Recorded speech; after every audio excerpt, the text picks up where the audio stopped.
उत्साह बढ़ाता है, परंतु हाँ, क्रोध ही दो धारी तलवार है दुर्योधन। नियंत्रण में रहे तो शत्रु का नाश कर सकती है, और यदि अनियंत्रित हो तो स्वयं को घायल कर सकती है।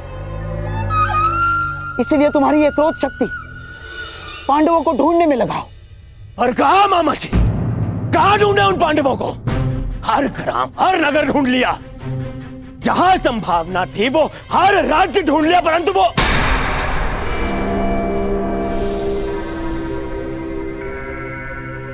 कहीं ऐसा तो नहीं कि हमें जहां ढूंढना चाहिए हमने वहां नहीं ढूंढा। हमारे किसी मित्र राज्य में। हाँ दुर्योधन, हर जगह तो नहीं ढूंढा है हमने पांडवों को।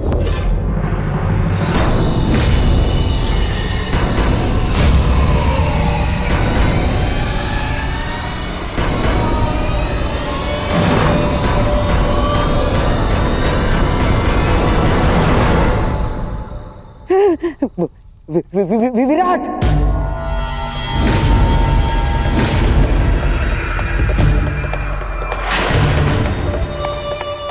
विराट में ढूंढना शेष है। विराट हमारे अधीन है, और विराट का सेनापति कीचक तुम्हारा मित्र, इसीलिए हमने विराट में गुप्तचर भेजे ही नहीं। और अवश्य पांडव यही सोचकर विराट नगर में होंगे कि हम उन्हें वहां ढूंढेंगे ही नहीं।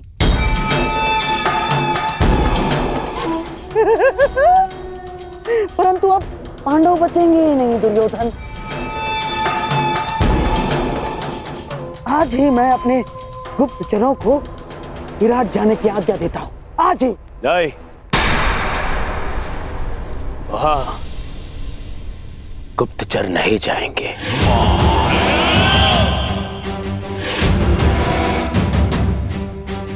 वहां हम स्वयं जाएंगे,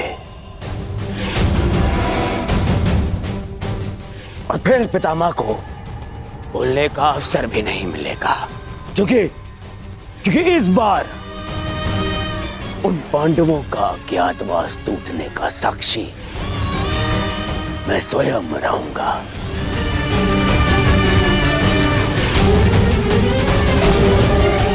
और फिर कीचक मेरा परम मित्र है।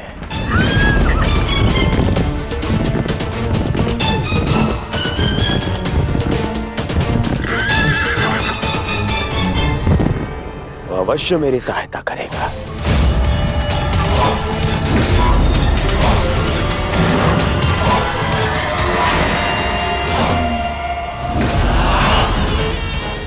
कीचक कहने को सेनापति है,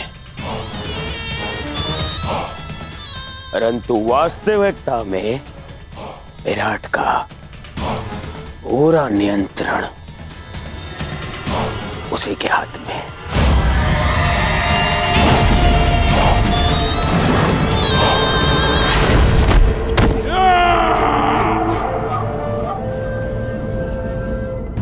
और जब तक वो पांडव नहीं मिल जाते, हम कीचक के साथ विराट में ही रहेंगे।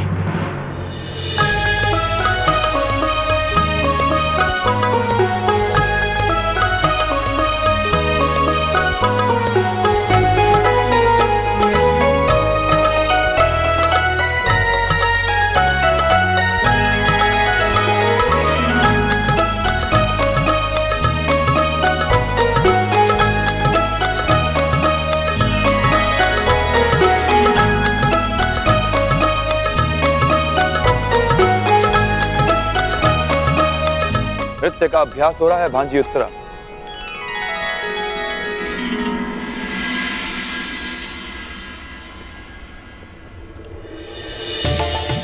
महावश्री, आप मेरे लिए उपहार लाए? अवश्य, अपनी प्रिय भांजी के लिए भला उपहार लाना मैं कैसे भूल सकता हूं।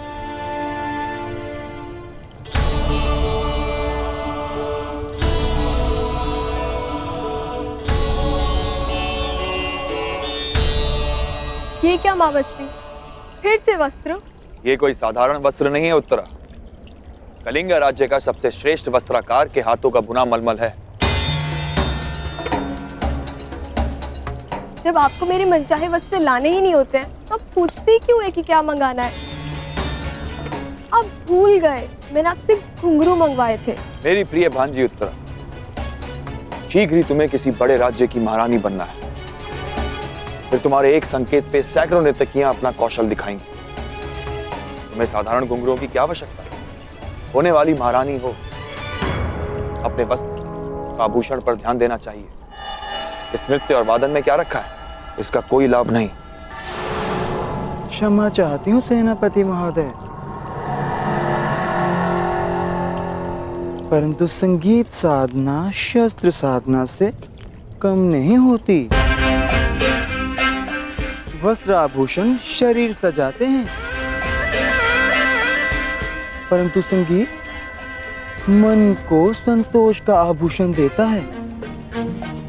शस्त्रों से किसी राज्य को तो जीता जा सकता है, परंतु संगीत मन को जीतने का माध्यम है। यदि तुम उत्तरा की शिक्षिका ना होती ब्रनला, तो मेरे समक्ष मुख खोलने का दंड मृत्यु होता। तुम्हें किन्नर हो, तुम्हें क्या भान की राज स्त्रियों का आचरण क्या होना चाहिए और राजपुरुषों का पौरुष क्या मांग रखता है? तुम तो ना पूर्ण पुरुष हो ना पूर्ण स्त्री। जाओ अपनी वीणा संभालो।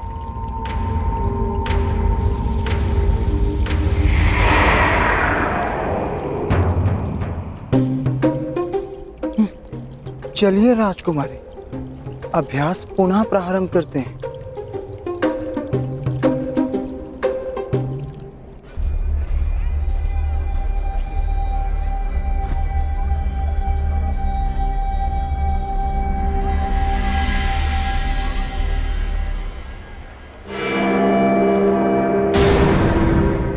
दुर्योधन, कहीं से हमारे यहाँ होने का आह्वान तो नहीं हो गया? और भैया सुना, हस्तिनापुर के युवराज दुर्योधन आए हैं। हाँ, सेनापति कीचक के अभिन्न मित्र हैं और अब तो वे दिग्विजय भी कर चुके हैं। स्वागत है युवराज। आशा है कि पांडव यहाँ नहीं होंगे।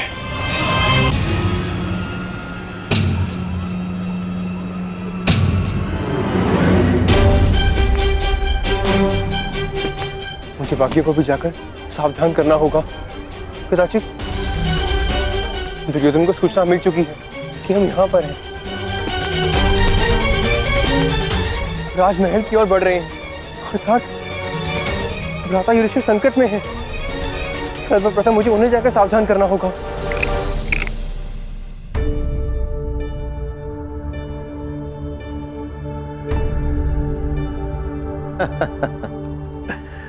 वाह कंक, तुमने तो हमें फिर से हरा दिया। तुम तो द्यूत में बड़े ही प्रवीण हो। इसमें कौन सी बड़ी बात है पिताश्री? द्यूत तो भाग्य का खेल है। नहीं पुत्र उत्तर, कंक केवल द्यूत ही नहीं जानते, कभी इनके साथ समय व्यतीत करोगे तो स्वयं जानोगे। इन्हें नीति और दर्शन का बहुत गहरा ज्ञान है। कंक, कभी कभी राजकुमार उत्तर को भी तनिक ज्ञान दिया करो। मुझे उसकी कोई आवश्यकता नहीं, और वैसे भी राजकुमारों के लिए शस्त्र ज्ञान अधिक होता है, और जो कि मुझे मेरे मामा श्री कीचक भली भांति सिखा रहे हैं। आप जानते हैं कंक महोदय, मेरे मामा श्री युद्ध में अपराजय है। उनकी तुलना महाबली भीष्म, बलराम और महाबलशाली भीम से की जाती है। देखना, मैं भी एक दिन उन्हीं की तरह बलशाली बनूंगा। नहीं राजकुमार उत्तर, एक महान राजा बनने के लिए बल से अधिक नीति और न्याय का ज्ञान होना अति आवश्यक है। प्रजा को कैसे सुखी रखना है, ऐसी भावना अधिक आवश्यक है। परंतु पिताश्री, बिना बल के प्रजा की रक्षा कैसे की जा सकती है? प्रणिपात महाराज, कुमार के धनुर्अभ्यास का समय हो गया है।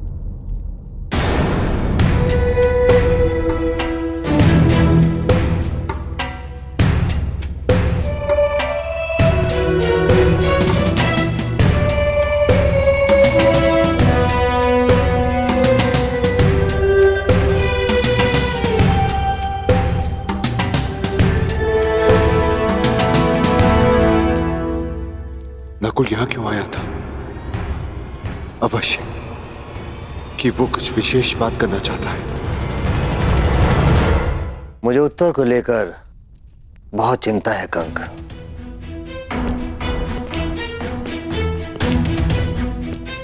क्यों महाराज? वो तो बड़ा ही बुद्धिमान बालक है। हाँ, परंतु वो कीचक की परछाई में पल रहा है। तुमसे क्या छिपा है कंक? मैं केवल नाम का ही राजा हूं। सत्य तो यह है कि कीचक का प्रभाव मुझसे कहीं अधिक है। मेरी प्रजा, मेरी सेना और स्वयं मैं भी उससे बहुत भयभीत हैं। चिंता रहती है कि कहीं राजकुमार उत्तर भी कीचक के साथ रहते रहते उसकी तरह क्रूर ना बन जाए, या यूं कहूं कि कीचक उसे राजा बनने ही ना दे। तो अपने पिता होने का कर्तव्य निभाइए महाराज।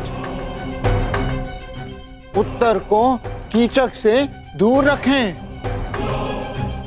उसे अच्छी संगति दे महाराज। वही तो करने में समर्थ हूं कंक। मेरा किसी पर कोई नियंत्रण नहीं। मैं केवल राजमुकुट पहनता हूं। वास्तव में राजा की शक्तियों का उपयोग तो कीचक ही करता है।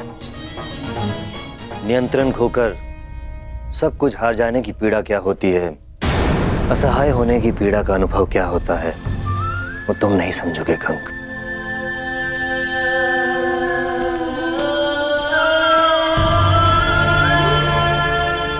जी महाराज।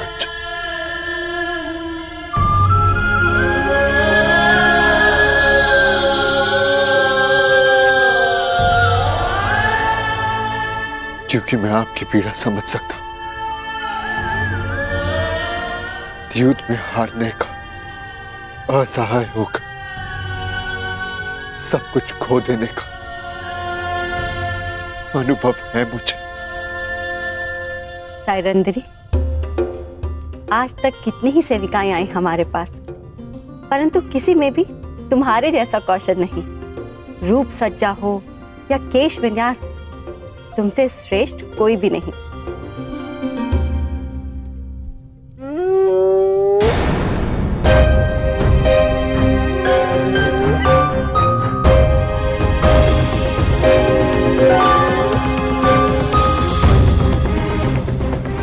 श्रृंगार पूर्ण हुआ महारानी, आज्ञा दीजिए, बहुत काम शेष है। अरे अभी कहाँ? हमें हमारे अन्य आभूषण कौन पहनाएगा? जी। उपहास कर रहे हैं हम। तुम जाओ, आभूषण हम स्वयं पहन लेंगे। अच्छा रुको,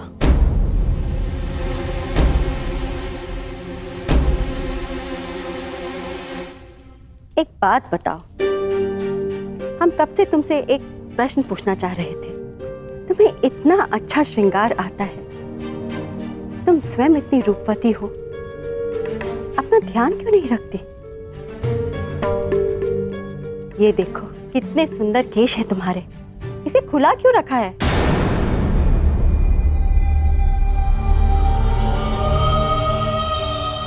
मेरे खुले केश आप पांचों को मेरे अपमान का स्मरण दिलाते रहेंगे। क्योंकि मेरे खुले केश किसी प्रतिज्ञा से बंधे हैं महारानी।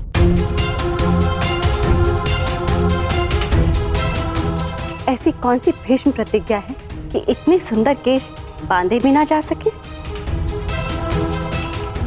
महारानी की जय हो। सेनापति कीचक पधार रहे हैं। कीचक हमारा भाई? वाह, एक और विजय कर आया। हमें शीघ्र ही तैयार होना पड़ेगा। एकांत, मैं तुमसे श्रेष्ठ हूँ? नहीं, मैं हूँ। तुम्हें वीणा बजाने और नृत्य के अतिरिक्त आता ही क्या है? राजकुल के सदस्यों को युद्ध ज्ञान होना अधिक आवश्यक है। हाँ, बड़ा आया योद्धा। तुम्हें ठीक से तलवार पकड़नी तो आती नहीं है। अच्छा, मुझे सब आता है। चलो कौन श्रेष्ठ है इसका निर्णय इस प्रदा से हो जाए। मेरे साथ अश्वरोहण की चुनौती स्वीकार करती हो? हाँ हाँ चलो, तुम्हें दिखा भी दूंगी कि मुझे वीणा बजाने के अतिरिक्त बहुत कुछ आता है। सावधान रहिएगा राजकुमारी। हाँ।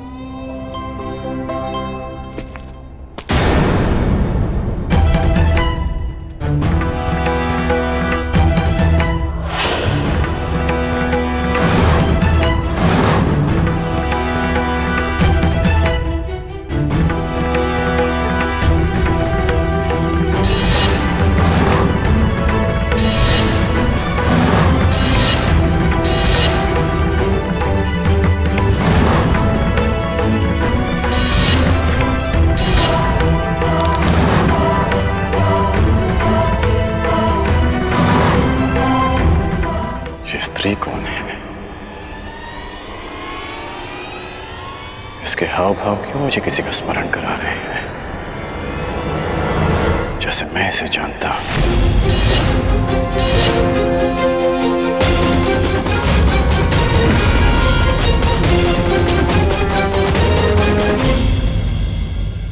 परम मित्र।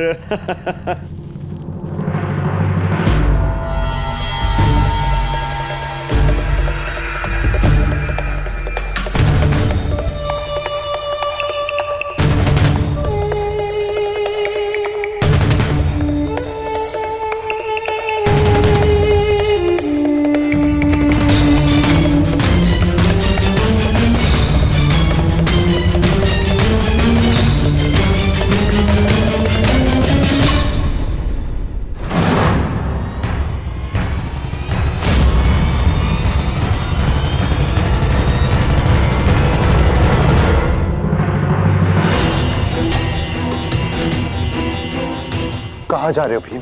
राजसभा में आपके साथ ज्येष्ठ। नहीं भीम, तुम सदा अति चिंतित और अति उत्साही हो जाते हो और ये दोनों ही अवस्था हमारे लिए घातक है। यदि पांचाली राजसभा में तो उसकी सुरक्षा का उत्तरदायित्व मेरा है भीम। तुम बस सतर्क रहो। जाओ, जाकर रसोई घर में मेरे लौटने की प्रतीक्षा कर। मैं वहां पर पहुंचता हूं। बस सावधान रहना, सावधान। ज्येष्ठ, सदा प्रतीक्षा ही तो करता रहा हूं मैं। हस्तिनापुर की राजसभा में आपके विजय की प्रतीक्षा करता रहा। परिणाम क्या निकला आप स्वयं जानते हैं। मैं अपनी भूल स्वीकारता हूं भीम, परंतु कभी कभी आक्रामक होने के स्थान पर पीछे हट जाना ही श्रेयस्कर होता है भीम। हस्तिनापुर की राजसभा में जो कुछ हुआ उसके प्रतिकार के लिए लगभग 13 वर्ष हमने कष्ट सहे हैं भीम, और पांचाली ने भी। यदि तुम इस समय दुर्योधन के समक्ष प्रस्तुत हुए तो हमारी 13 वर्षों की तपस्या भंग हो जाएगी भीम। हमने प्रतिज्ञा ली, हमें हमारी प्रतिज्ञा पूर्ण करनी है। तुम चिंता मत करो, मैं सब कुछ संभाल लूंगा भीम। मुझे आप पर विश्वास है ज्येष्ठ, मैं अवश्य प्रतीक्षा करूंगा, परंतु इस बार मैं शांत नहीं रहूंगा। यदि दुर्योधन ने कोई भी कुचक्र रचा तो शपथ है अपनी प्रतिज्ञा की, भीम प्रस्तुत होगा, चाहे फिर से 12 वर्ष का वनवास क्यों ना भुगतना पड़े।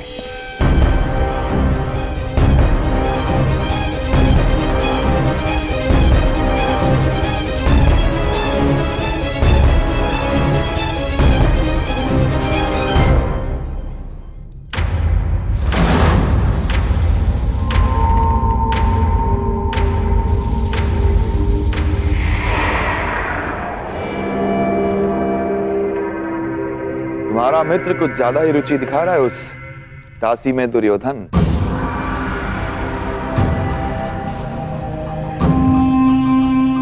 यदि ऐसा है तो युवराज के लिए इससे अधिक प्रसन्नता की बात क्या हो सकती है सेनापति कीचक। और वैसे भी अंगराज कर्ण अपने वचन के साथ साथ किसी व्यसन में भी रुचि रख रहे हैं। अच्छा है, आपका अतिथि है, आनंद करने दीजिए। परंतु विराटनगर में आनंद पर अतिथि से पूर्व आतिथ्य का अधिकार होता है। हाँ, कीचक का अधिकार होता है।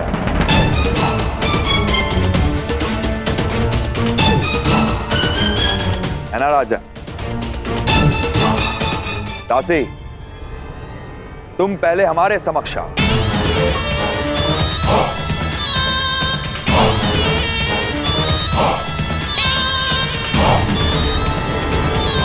युवराज, दासी, पहले हमारे पांव धो। सुना नहीं दासी? सेनापति कीचक पुकार रहे हैं।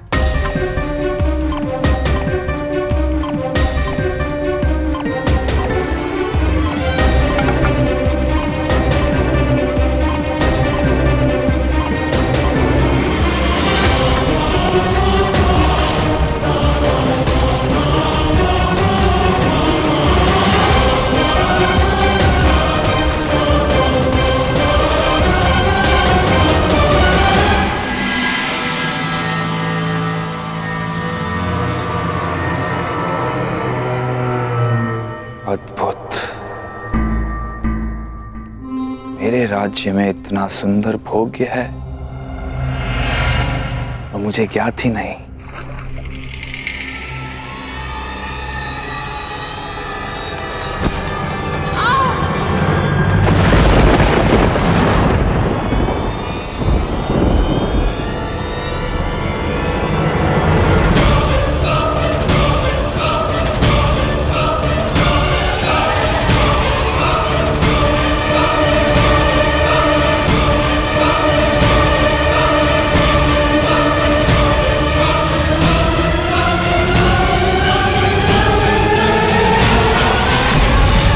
दासी,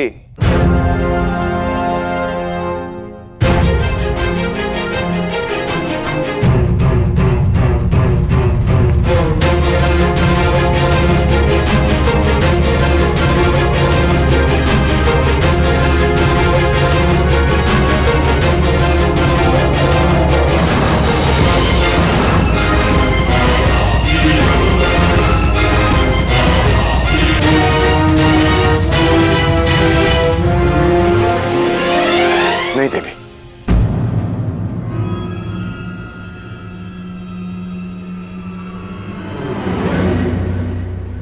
मेरी दृष्टि में स्त्री इतनी हीन नहीं हो सकती कि उसे पुरुष के चरण धोने पड़े, चाहे वो एक दासी ही क्यों ना हो। क्षमा कीजिएगा देवी, परंतु मैं अपने चरण स्वयं धो सकता हूं।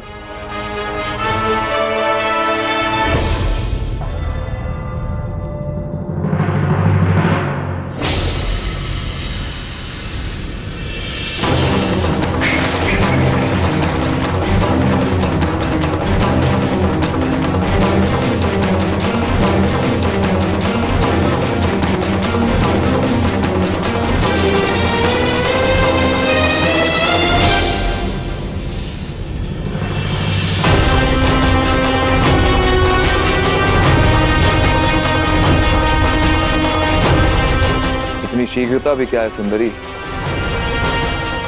अपना नाम तो बता दीजिए।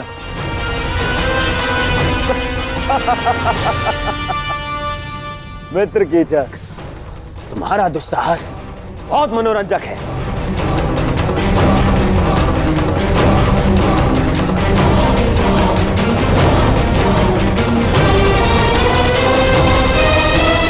सूर्य अपना तेज सारे संसार में बांटता है, चंद्रमा अपनी शीतलता सबको देता है। फिर तुम क्यों अपना मुख मुझसे छुपा रही हो सुंदरी? एक बार और इसे देखकर आनंदित होने दो। भयभीत हो? हाँ, वो तो यहां सभी हैं मुझसे। कोई बात नहीं, मैं तुम्हारा भय अभी दूर किए देता हूं।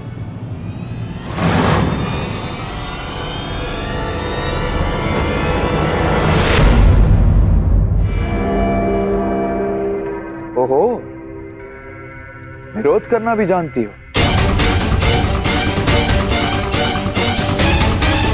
अच्छा है, विरोध करना सुंदरियों का एक गुण है, मुझे अच्छा लगा।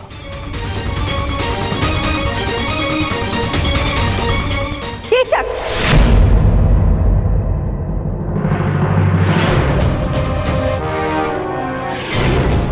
सैरंदरी हमारी सेवा में है और सुरक्षा में भी। उसकी सुरक्षा का वचन दिया है हमने।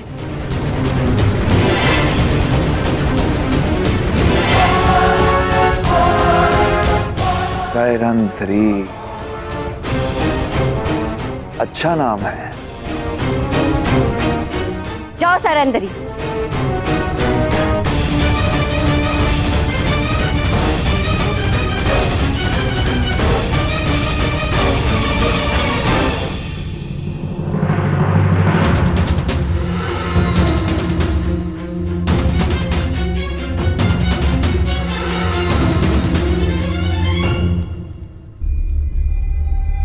पांचाली तो उनके साथ गई थी, तो फिर कहाँ रह गई?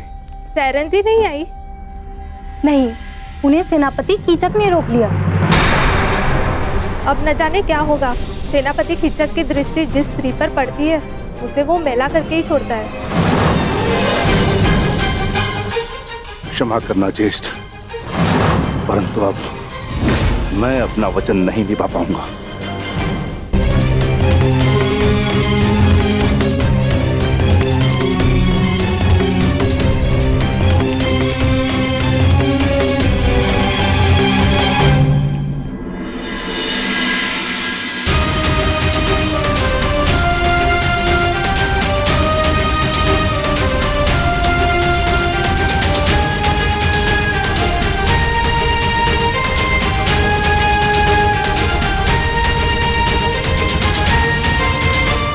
पांचाली सुरक्षित है।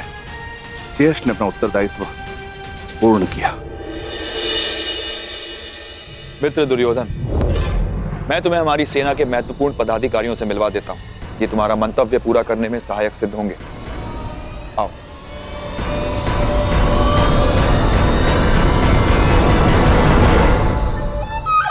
अंगराज, आप कृपया बाहर प्रतीक्षा कीजिए।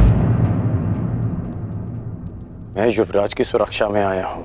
हाँ, तो युवराज का ही आदेश है। सेनापति कीचक के साथ वो एकांत में बात करना चाहते हैं। और हाँ, यदि आवश्यकता होगी सेवकों की तो आपको बुलावा भेज दिया जाएगा।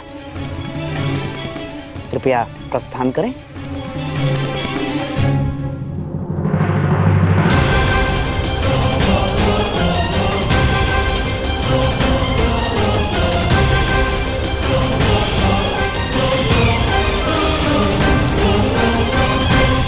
मित्र, हमने उन पांडवों को हर स्थान, हर दिशा में ढूंढा है। केवल विराटनगर शेष है। यदि तुम्हारी सहायता ना मिली तो 2 माह पश्चात ही हस्तिनापुर पर महायुद्ध का संकट मंडराएगा। और वो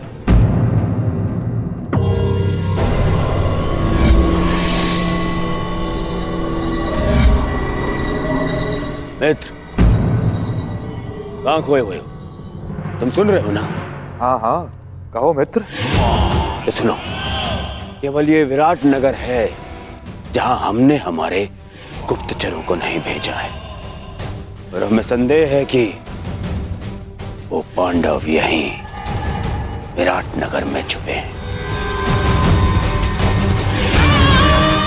अब मैं तुम्हारी सहायता से उन पांडवों को ढूंढ निकालूंगा।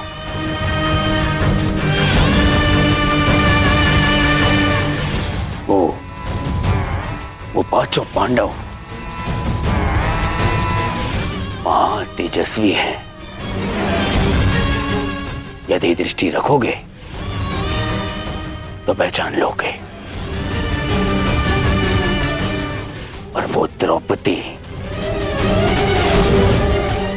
द्रौपदी का रूप तो किसी घूंघट में भी नहीं छुप सकता।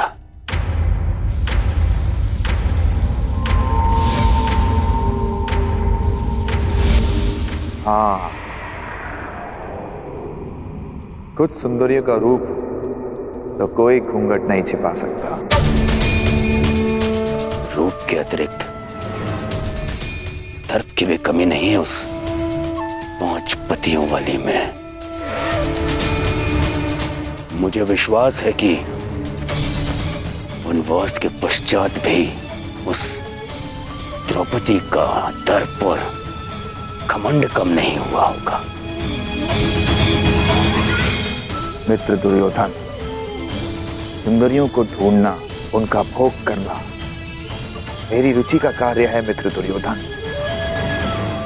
निश्चिंत रहो। अब तुम यहां आ ही गए हो तो पांडवों को यहां से अपने साथ लेकर जाओगे। परंतु क्या विराट राज इस कार्य के लिए सहयोग करेंगे? विराट राज केवल मुकुट पहनते हैं, गांधार राज यहां की चक्का चलता है। इसलिए मेरे वचनों को आप राजन के वचन समझें। मैंने कुछ अनुचित तो नहीं कहा ना राजन?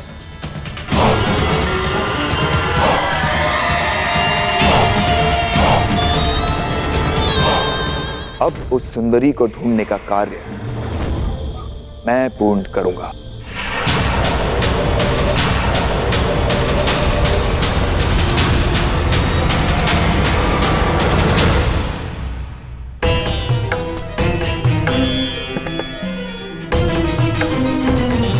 मुझे विश्वास है कि युवराज दुर्योधन कीचक का समर्थन और सहयोग लेने की चेष्टा करेंगे। कदाचित पांडव मेरे समक्ष होते तो मैं उन्हें सावधान कर पाता, माता कुंती को दिया वचन पूर्ण कर पाता मैं।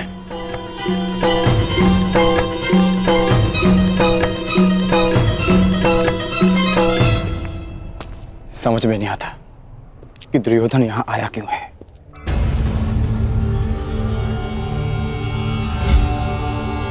ये तो वही है जिसे मैंने कुमार उत्तर का धनुष उठाते देखा था।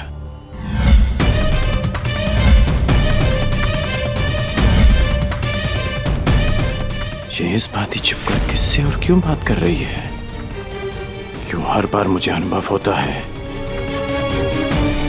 कि मैं ऐसे चाहता हूं।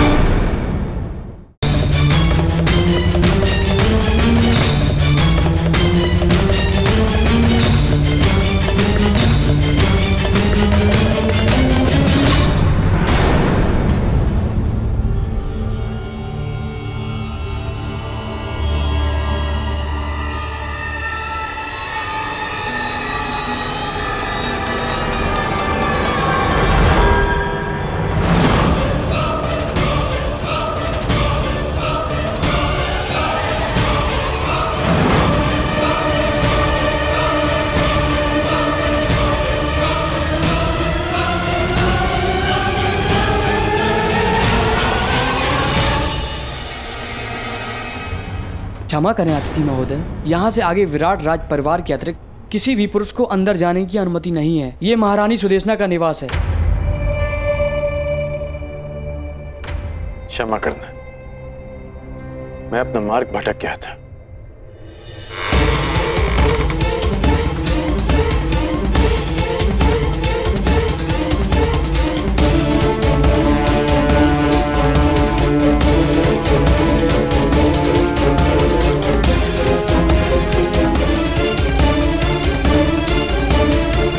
कहाँ हो बहना?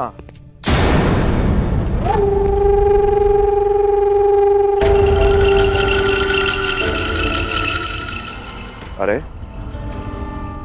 सुदेशना यहां नहीं है, परंतु शुभ है कि तुम यहां हो।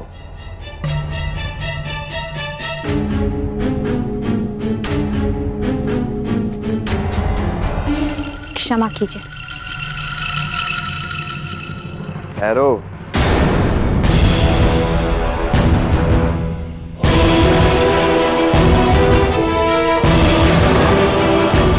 न मैंने तुम्हें क्षमा किया है।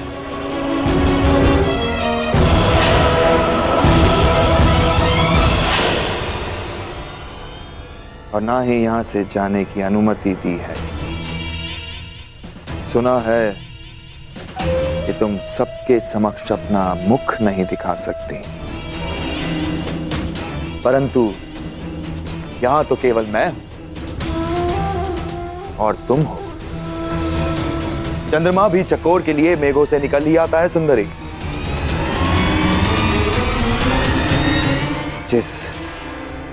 जिस मुख का प्रतिबिंब देखकर मेरा मन विचलित हो चुका है, उसकी वास्तविक छवि तो दिखाओ।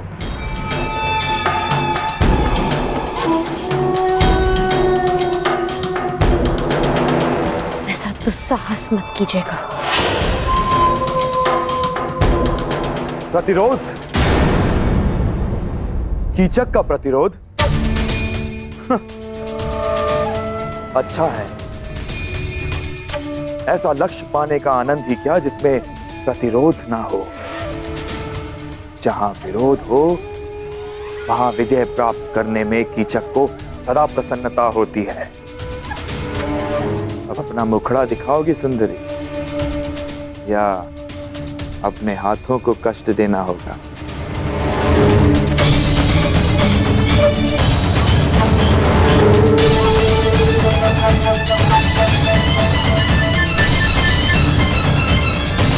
कीचक!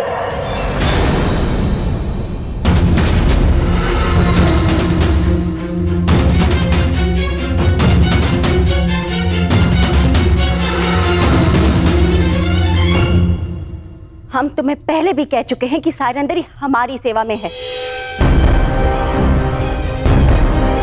जाओ सायरंदरी।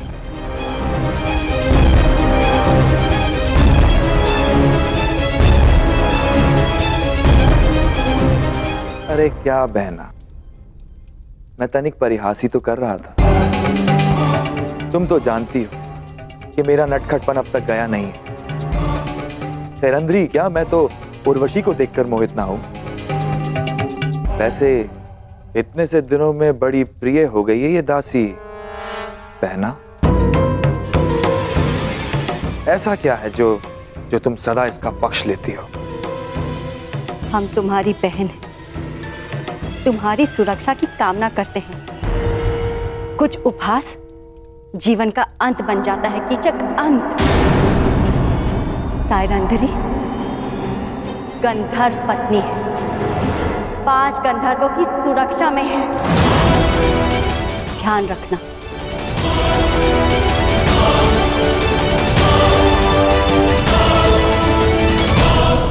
धन्य हो बहना, धन्य हो। अपने भ्राता का इतना ध्यान, अद्भुत।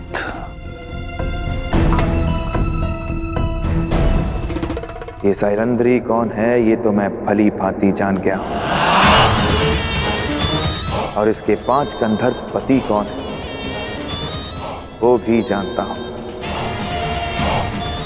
बस शेष है तो केवल उन 5 पांडवों को पहचान।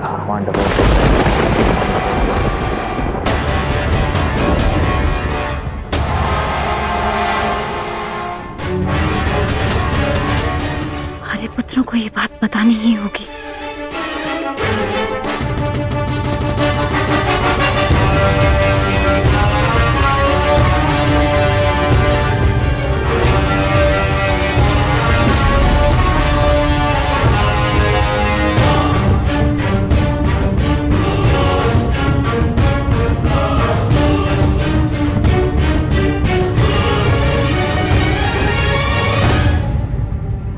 आर्य अर्जुन, नकुल, सहदेव, आर्य भीम और स्वयं आर्य युधिष्ठिर भी कहीं दिखाई नहीं दे रहे।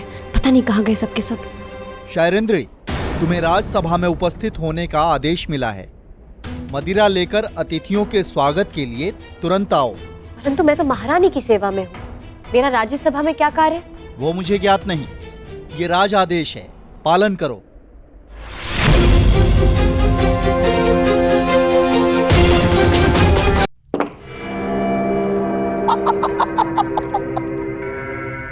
आइए विराट राज। ये अति उत्तम चाल गंधार नरेश, ठीक ही सुना था। हाँ। आपके पास से आपकी हर बात मानते हैं। नहीं नहीं, आप जैसे शुभचिंतकों के प्रेम का प्रताप है बस। विराट राज,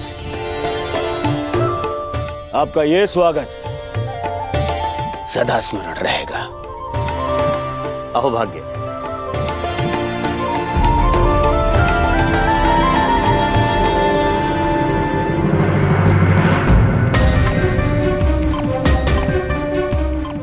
ये सब क्या है अनुज? मैंने कहा था ना कि राज्यसभा में कोई नहीं आएगा।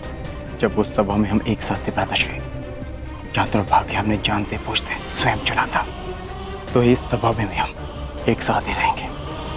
जहाँ दुर्भाग्य फिर से हमारी खोज में आया है, हम आपको और पांचाली को यहाँ ही शत्रु के मध्य अकेला छोड़कर नहीं जा सकते। समझने की कोशिश करो अनुज। यदि दुर्योधन ने हम में से किसी को भी पहचान लिया तो अनिष्ट हो जाएगा।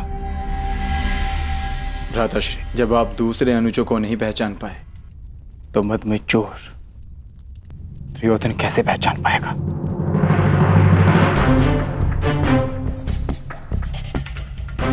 हम पांचों इस सभा में उपस्थित हैं।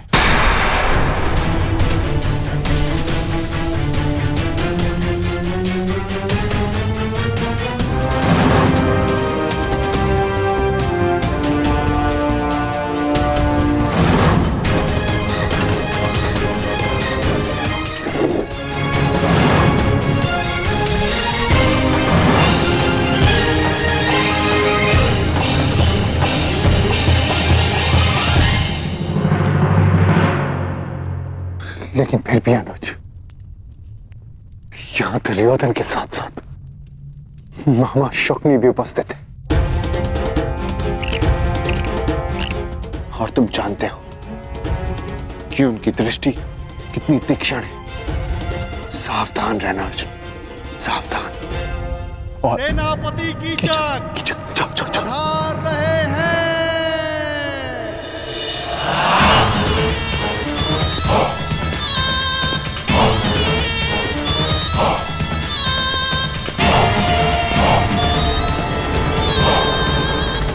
सत्कार में कोई त्रुटि तो नहीं रह गई मित्र दुर्योधन? एक कमी थी, तुम्हारे साथ की मित्र, जो अब पूर्ण हो जाएगी। वैसे बहुत आनंद आ रहा है। विराट का जनपद है मित्र, आनंद भी विराट ही होगा। तनिक प्रतीक्षा तो करो।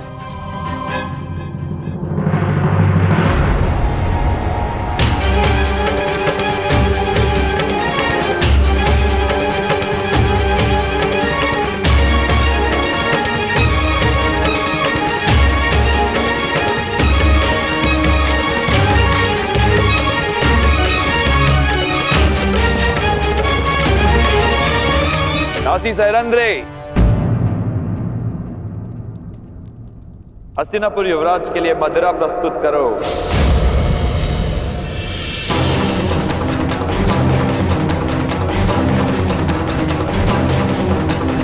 हाँ दासी, आओ थोड़ी मदिरा और दे दो।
अतिथि की प्यास बुझा के अतिथि को प्यासा नहीं रखते दासी।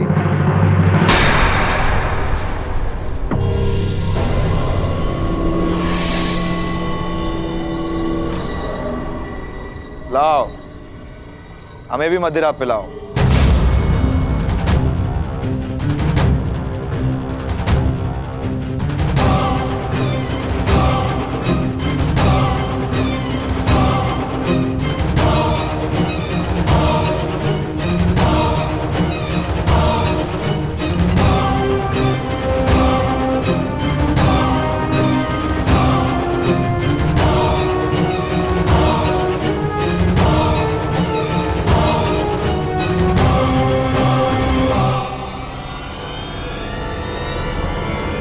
शांत।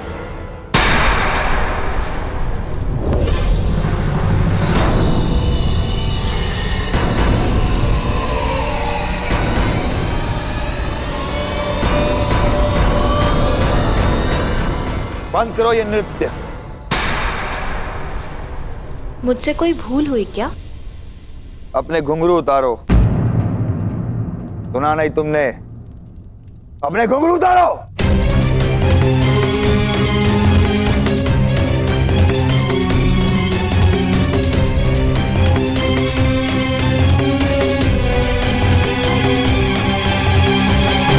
अब इसे दासी सहरंद्री को दो।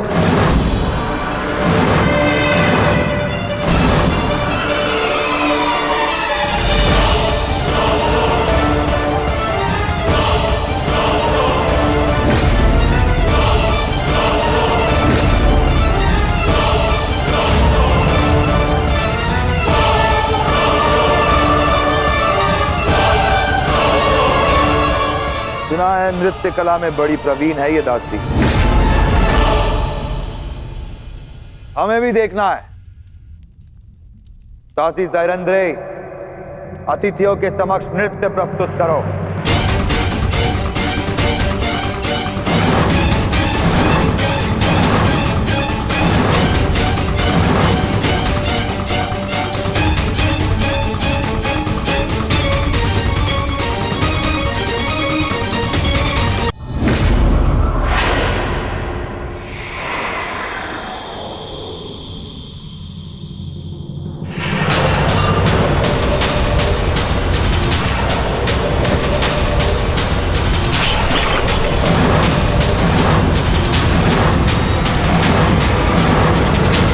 आदेश के विरुद्ध स्वयं विराट राज नहीं जा सकते, उस महाबली कीचक की आदेश की अवहेलना की तूने।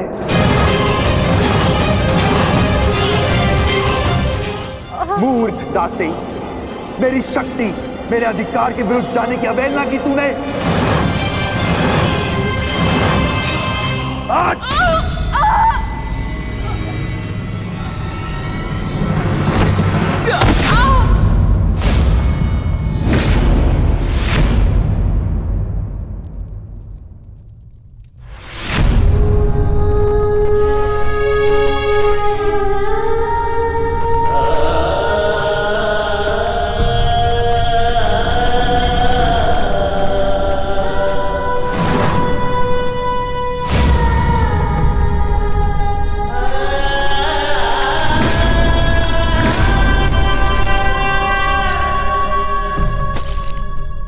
घुंघरू पहन और नृत्य कर, नहीं तो तेरे प्राण यहां नृत्य करेंगे।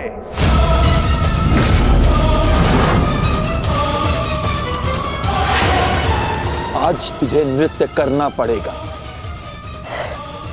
मैं महारानी के वचन की सुरक्षा में उनके अतिरिक्त और कोई मुझे आदेश नहीं दे सकता। आज और सारा विराटनगर सुरक्षा के लिए मुझ पर आश्रित है।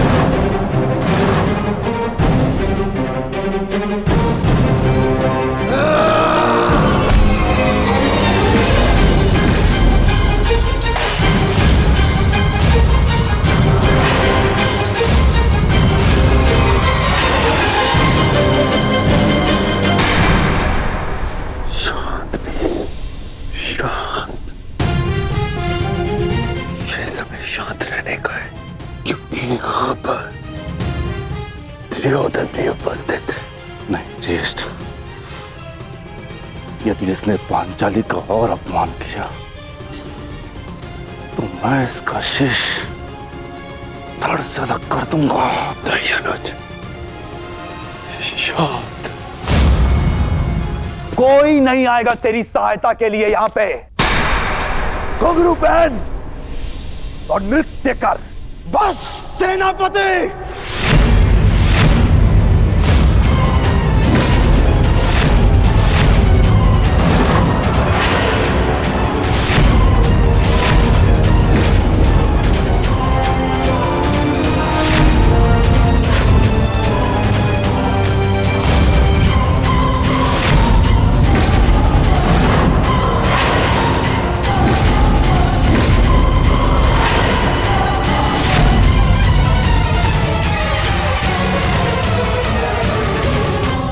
ले चुके हैं।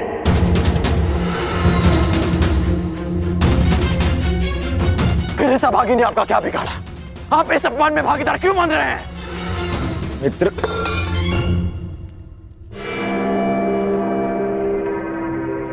शांत हो जाओ, शांत।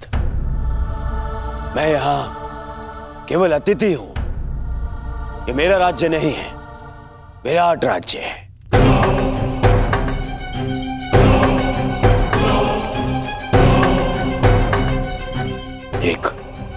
एक स्वामी अपनी दासी के साथ कैसा बर्ताव करे, इस पर प्रश्न उठाने का अधिकार मुझे नहीं है। सही कह रहे हैं आप कि आपका अधिकार नहीं है। हाँ, परंतु ये आपका कर्तव्य है युवराज। एक नारी का अपमान रोकना हर पुरुष का कर्तव्य होता है।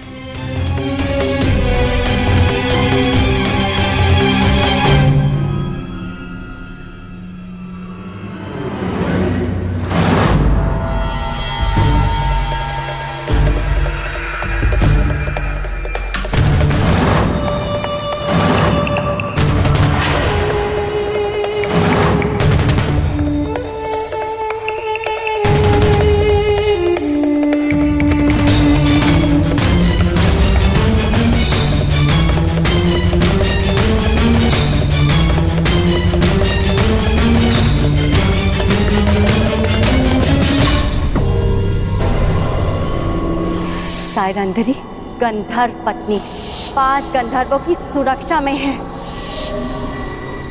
मेरा संदेह ठीक था। केवल द्रौपदी नहीं, 5 पांडव विराट में उपस्थित हैं। मित्र दुर्योधन को इन 5 की ही खोज है।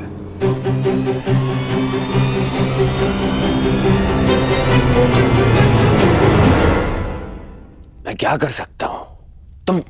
तुम शांत हो जाओ। हाँ, मित्र होने के नाते इन्हें दुर्योधन को सौंप देना मेरा कर्तव्य है, परंतु विराट ने पांडवों को आश्रय दिया है और यहाँ का सेनापति होने के नाते इसका कर वसूलना मेरा अधिकार है।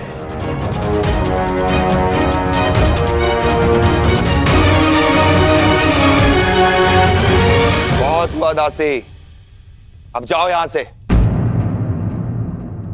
तुम्हारी इस अवहेलना के कारण हमारे मित्र दुर्योधन का अपने मित्र से कलह हो गया है। आनंद के क्षणों को मैं व्यर्थ नहीं जाने देना चाहता। अब जाओ यहां से।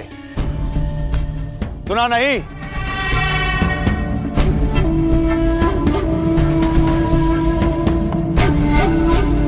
क्षमा चाहता हूं मित्र,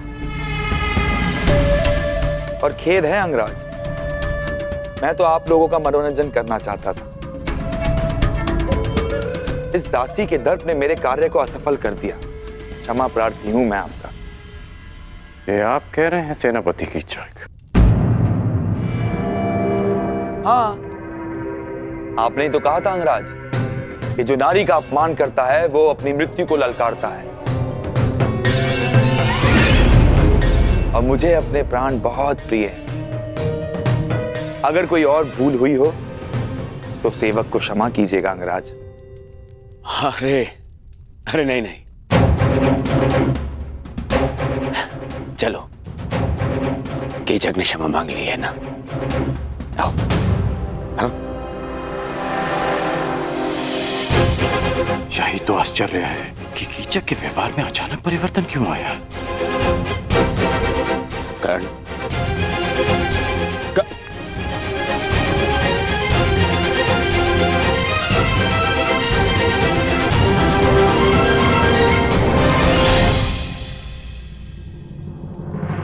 तुम्हारे अपमान का प्रतिकार मैं उसी क्षण कर देता पांचाली, परंतु तुमने मुझे क्यों रोका?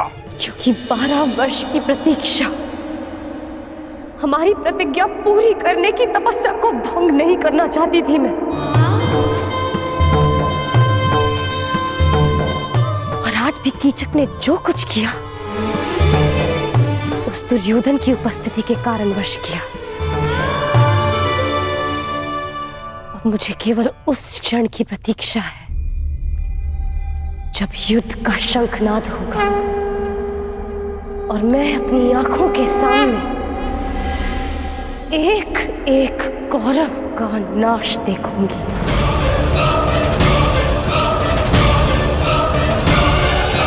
उस क्षण के संतोष के लिए ये पांचाली कितनी भी पीड़ा, कितना भी अपमान सह सकती है। परंतु अब हमारे यहाँ रहना भी ठीक नहीं है, ना ही हमारी सुरक्षा के लिए और ना ही पंचाली की।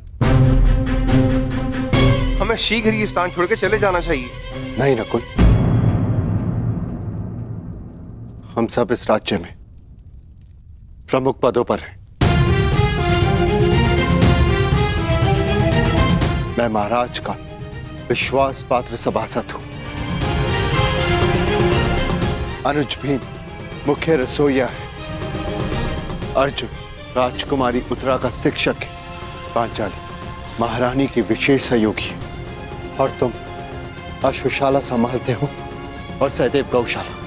इसीलिए हम सबका यहां से एक साथ निकलना निश्चित ही लोगों का ध्यान आकर्षित करेगा। परंतु मुझे नहीं लगता ज्येष्ठ कि शेष 2 माह सरलता से कट पाएंगे।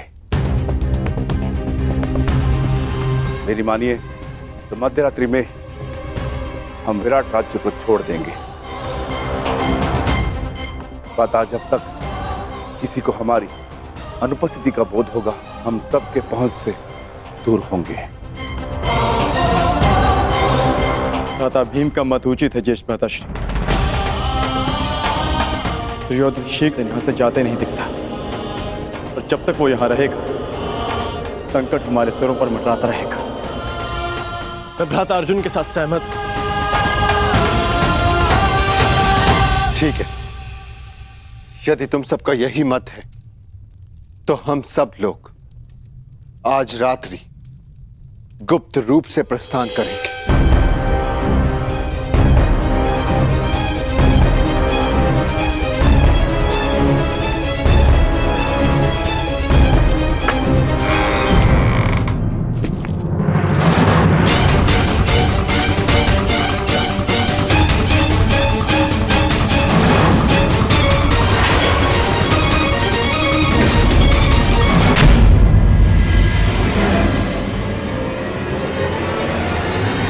सेनापति कीचक,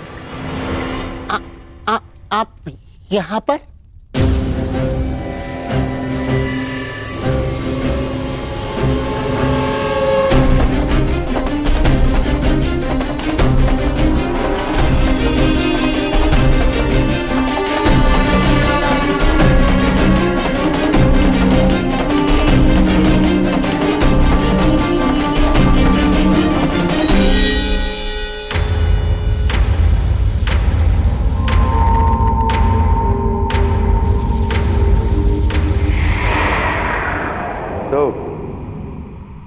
सैलंद्री के 5 गंधर्व पति उसकी रक्षा के लिए आ ही गए।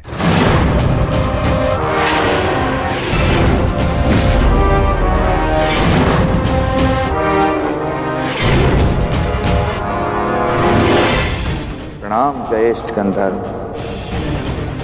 आपकी योजना अच्छी थी, परंतु विराट में कीचक से कुछ भी गुप्त नहीं रहता।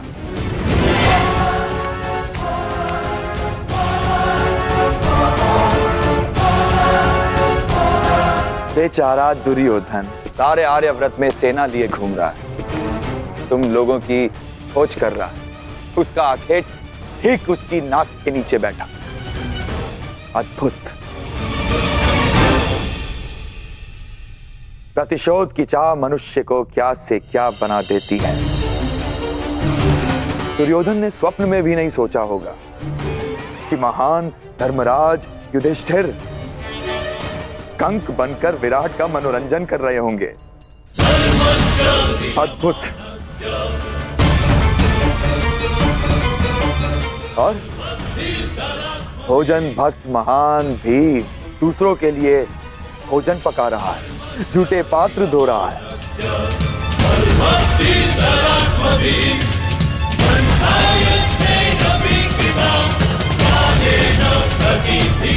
और तुम अर्जुन पशुपतास्त्र धारण करने वाला किन्नर का जीवन जी रहा है।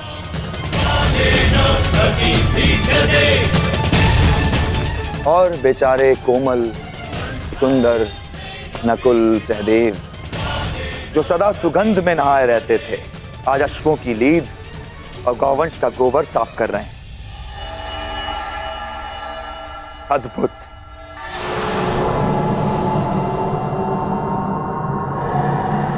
और तुम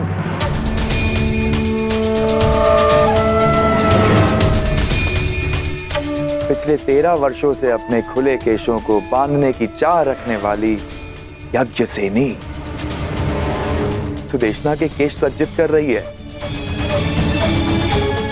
अति मनोरंजक।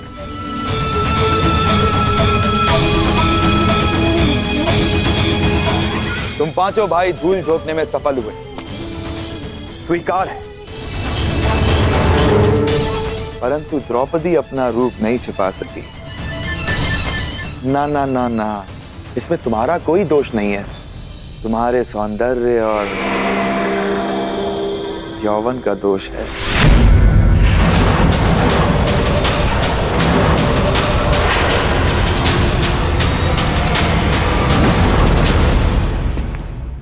तुम्हें हो क्या जाता है कर?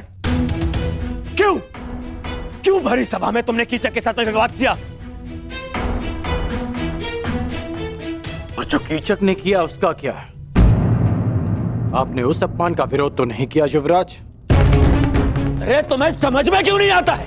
जिससे सहयोग की अपेक्षा हो उसका विरोध नहीं किया जाता। जिस वृक्ष से फल खाने हो उसे काटा नहीं जाता। इस समय हमें कीचक के सहयोग की सबसे अधिक आवश्यकता है, इसीलिए मैंने उसका विरोध नहीं किया। करता तो उसका सहयोग खो देता। तुम्हें पहचानने के पश्चात मन करता है कि भूल जाऊं दुर्योधन को, उसकी मित्रता को और उस वचन को कि मैं तुम सबको ढूंढने में उसकी सहायता करूंगा। बस मुझे एक पुकार लगाने की देरी है। मेरे एक शब्द पे पुनः तुम लोगों को 12 वर्षों के वनवास का मार्ग दिखा सकता है।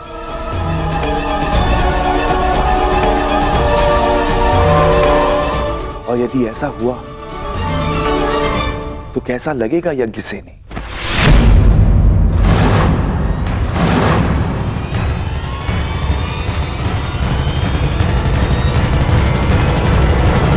नहीं, मैं ऐसा पाप होने नहीं दे सकता। मैं तुम्हारी केश राशि को सज्जित देखना चाहता हूं, तुम्हारे रूप को आभूषणों सहित देखना चाहता हूं, और इसके लिए मुझे अपने मित्र से द्रोह भी स्वीकार है। परंतु इस भेद को भेद रखने के लिए एक मूल्य चुकाना होगा।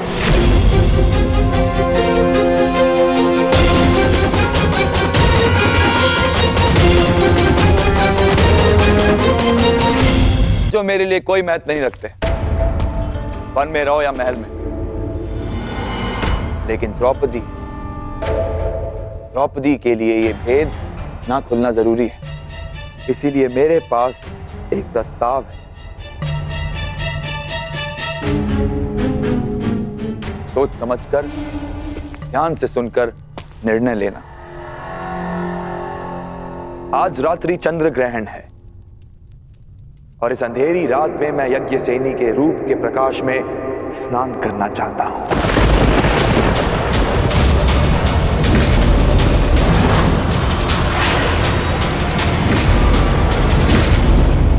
यदि उस स्त्री का मान भंग हो जाता तो हस्तिनापुर फिर से अपना सम्मान खो बैठता। युवराज,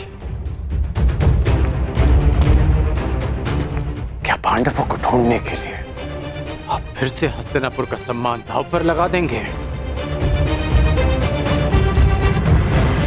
पांडव मिले या ना मिले, परंतु अब जब भी वो सामने आएंगे तो हम उनसे युद्ध करेंगे, युद्ध में उन्हें पराजित करेंगे।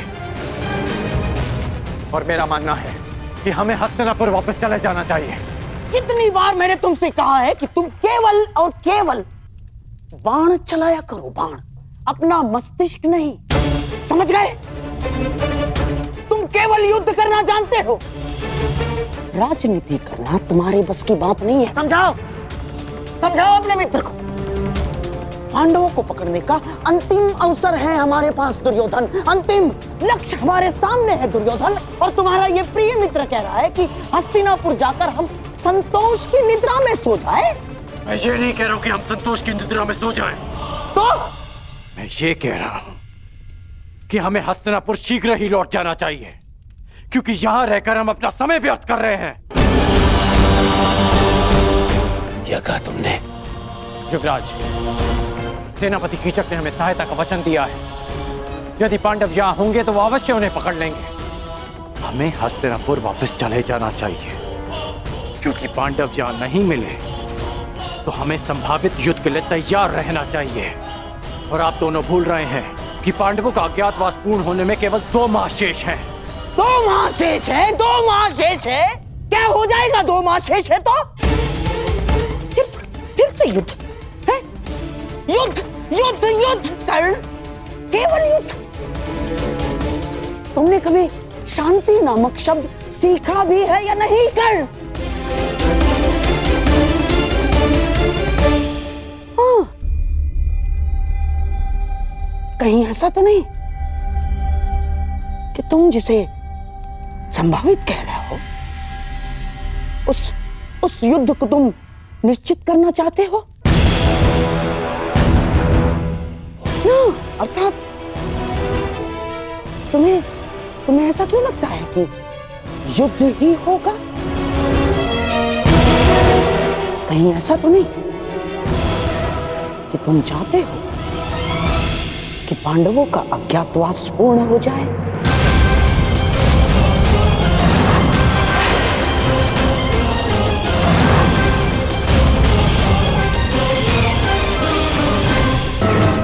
कीचक ने मुझे वचन दिया है, वो अवश्य उसे पूर्ण करेगा। ये उसका राज्य है, हम केवल यहां बैठे प्रतीक्षा कर सकते हैं और कुछ नहीं। मैं निश्चित रूप से कर्ण का समर्थन करता हूं। हम शीघ्र ही हस्तिनापुर के लिए प्रस्थान करेंगे और सैन्य अभ्यास आरंभ करेंगे।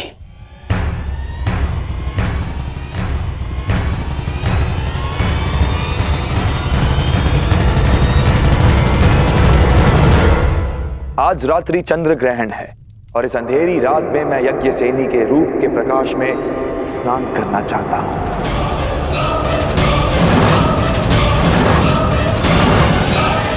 बस एक रात्रि पांचाली के साथ और तुम्हारा मंतव्य पूर्ण।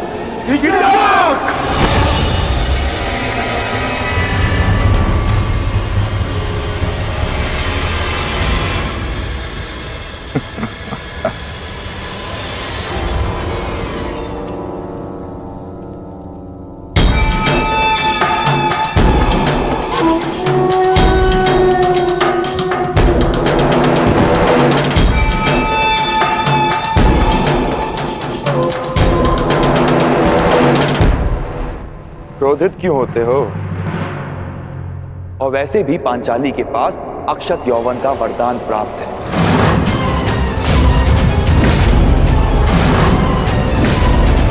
कुछ नहीं बिगड़ेगा उसका। बस मुझे केवल एक रात्रि का सुख दो पांचाली।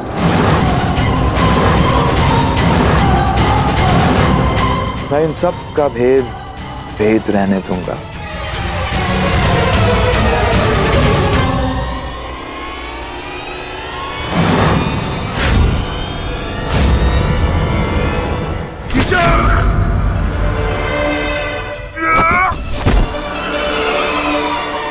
ये तुम्हारे जीवन का अंतिम शब्द है। दुर्योधन अधिक दूरी पर नहीं है युधिष्ठिर। अपने अनुज से कहो कि अपने हाथों को अपनी मर्यादा में रखे, नहीं तो अगर मेरी जीवा ने मर्यादा भंग की तो तुम लोगों का अज्ञातवास भंग हो जाएगा।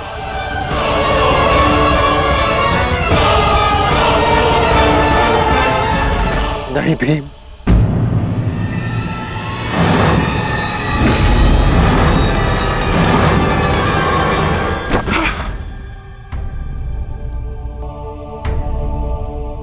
इस समय तुम्हारा ईश्वर मैं हूं युधिष्ठिर। तुमको जीवन देने या नष्ट करने की शक्ति केवल मेरे पास है। एक बात बता दूं पांचाली, मुझे प्रेम में विरोध आता है, परंतु प्रेसी की प्रतीक्षा मुझे रुष्ट कर देती है। समय पर आओगी तो सबका समय ठीक रहेगा।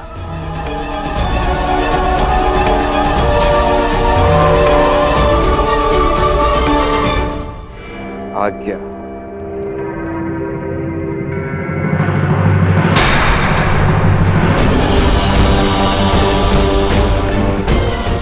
प्रणाम जयेष्ठ गंधर्व।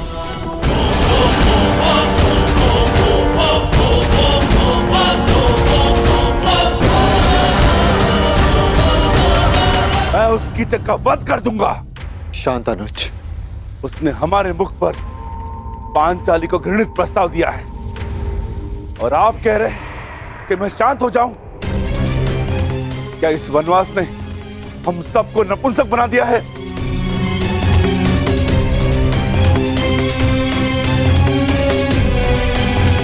तुम बोलो अर्जुन, क्या इस समय शांत रहने का है? हाँ,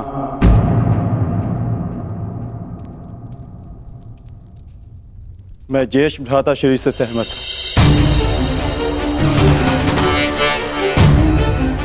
हमें शांत रहना होगा, परंतु इसका अर्थ ये नहीं कि कीचक को दंड नहीं मिलेगा।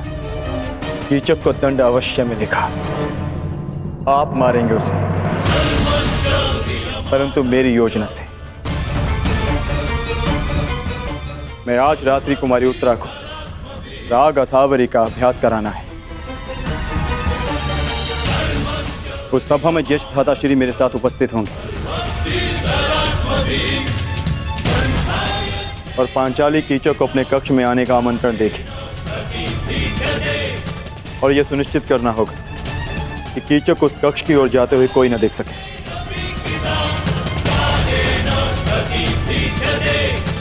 कीचक पांचाली के कक्ष में प्रवेश करेगा, परंतु उसे ज्ञात भी नहीं होगा कि वहां पांचाली नहीं, भ्राता भीम उसकी प्रतीक्षा कर रहे होंगे।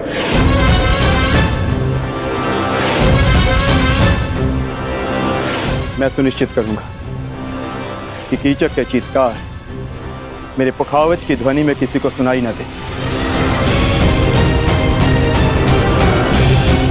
और ज्येष्ठ भ्राता श्री ये निश्चित करेंगे कि जिस समय कीचक का वध हो रहा हो उस कक्ष की ओर कोई न जा सके, ताकि भ्राता भीम अपना कार्य पूर्ण करके वहां से निकल सके।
अरे कीचक, क्या हुआ?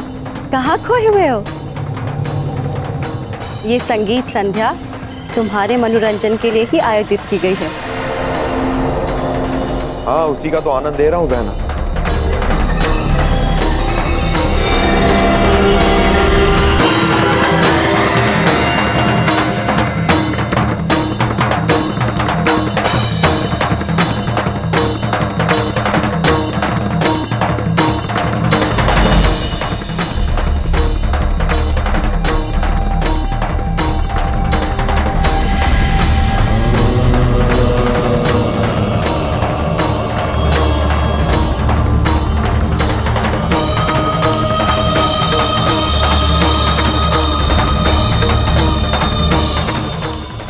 आई क्यों नहीं पांचाली?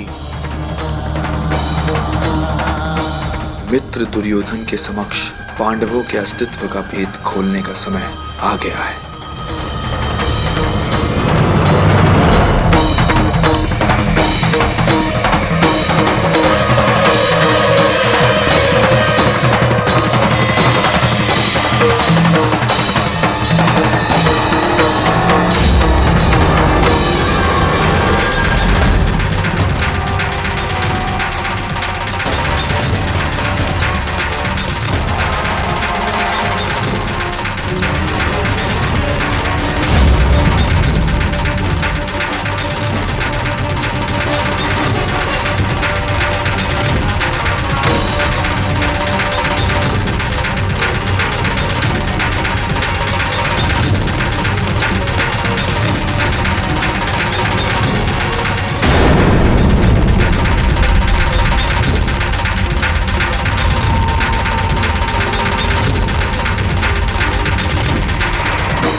मदिरा सेनापति,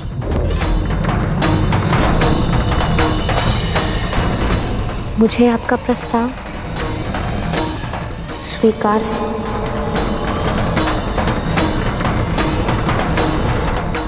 मैं आपके कक्ष में आपकी प्रतीक्षा करूंगी।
आइए।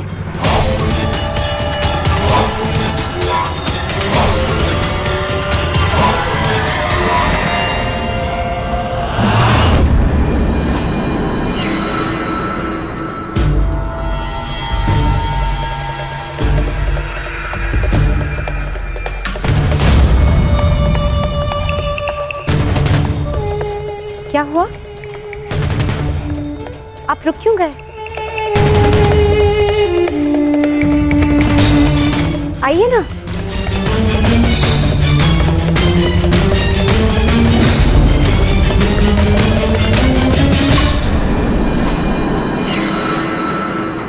जिस सैरंध्री ने मेरे घूंघट उठाने पर इतना कड़ा प्रतिरोध किया था, वो मेरे साथ रात्रिवास के लिए इतना शीघ्र कैसे मान गई?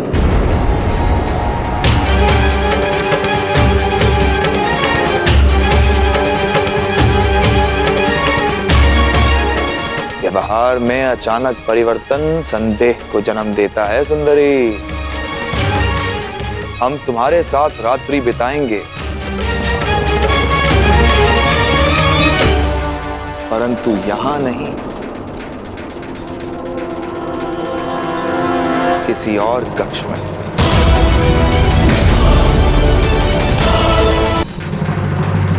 अरे क्या हुआ? रात्रि ही तो बितानी है, किसी और कक्ष में क्या अंतर है? देखो, अस्वीकार करोगी तो मुझे और संदेह होगा, और ये संदेह तुम्हारे हित में नहीं।